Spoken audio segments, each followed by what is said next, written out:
Olá, bom dia, graça e paz para você e sua família. Continuamos o estudo da lição da Escola Sabatina, lição 9, Jesus e o Cego. E hoje, segunda-feira, dia 26 de maio, nós temos o título Para a Glória de Deus. Continuando aquela história do cego, os discípulos perguntando a Jesus quem pecou. E aqui agora nós temos a resposta que Jesus esclareceu em relação ao sofrimento e ao pecado. Eles fizeram aquela pergunta e Jesus respondeu: nem ele pecou, nem seus pais. Mas foi assim para que se manifestem nele as obras de Deus. Jesus estava ali para manifestar as obras de Deus e transformar aquele sofrimento em um milagre, em algo poderoso, feito pelo poder de Deus.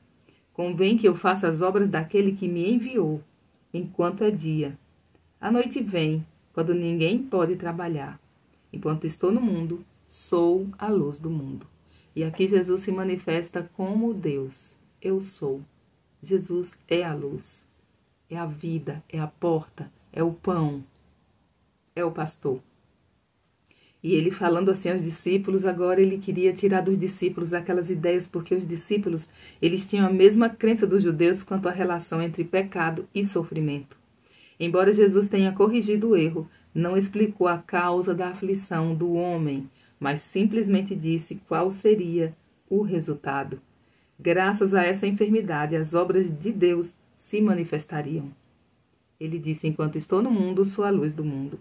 E em seguida, o que Jesus fez e como o cego cooperou com ele.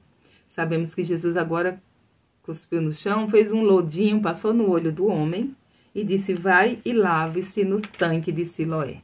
E o homem obedeceu, ele acreditou, ele foi e ele ficou curado. Ele ungiu os olhos do cego e mandou lavar no tanque de Siloé, e a cegueira do homem foi curada. Assim Jesus respondeu à interrogação dos discípulos de uma forma prática, como ele sempre fazia. Ele não respondia apenas para satisfazer a curiosidade daquelas pessoas, de tantas perguntas que surgiam. Ele sempre respondia assim. Os discípulos não deviam discutir a questão de quem tinha ou não pecado, mas precisavam compreender a misericórdia e o poder de Deus em dar a visão aos cegos. Porque não era só aquele homem que era cego. Os discípulos também estavam cegos.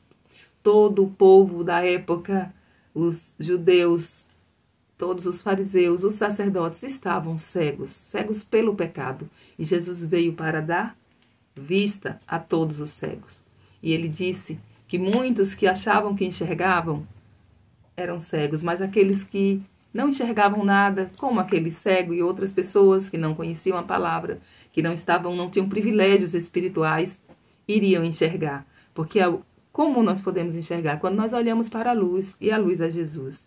Descreva as várias reações dos vizinhos do homem recém-curado e relate a conversa que ele teve com essas pessoas. Quando os vizinhos viram o rapaz e conheceram que ele era aquele cego, eles perguntaram: não é esse aquele que estava sentado e mendigava? Ficaram em dúvida quanto a ser ele ou não, porque o seu semblante mudou e se iluminou. E é assim que acontece quando nós temos um encontro com Jesus. Quando nós temos um encontro com a luz, o nosso semblante muda e ilumina. Parecia outro homem. Como resultado, a pergunta passou de boca em boca. E alguns diziam: é ele, mas outros diziam: não, apenas se parece com ele. Aquele que recebeu a grande bênção encerrou aquela discussão dizendo: sou eu. E agora eles realmente entenderam que era Jesus. Ele se lavou, contou a história, foi Jesus, mandou eu me lavar no tanque de Siloé, e eu me lavei e vi. E agora eles perguntaram: onde está Jesus? Ele disse: não sei. Uma coisa ele sabia, que ele tinha tido um encontro com Jesus, com a luz, e agora ele via. E assim devemos nós, nesse dia, ter um encontro com a luz. Pedir que ilumine a nossa vida, o nosso entendimento, para que possamos andar nessa luz.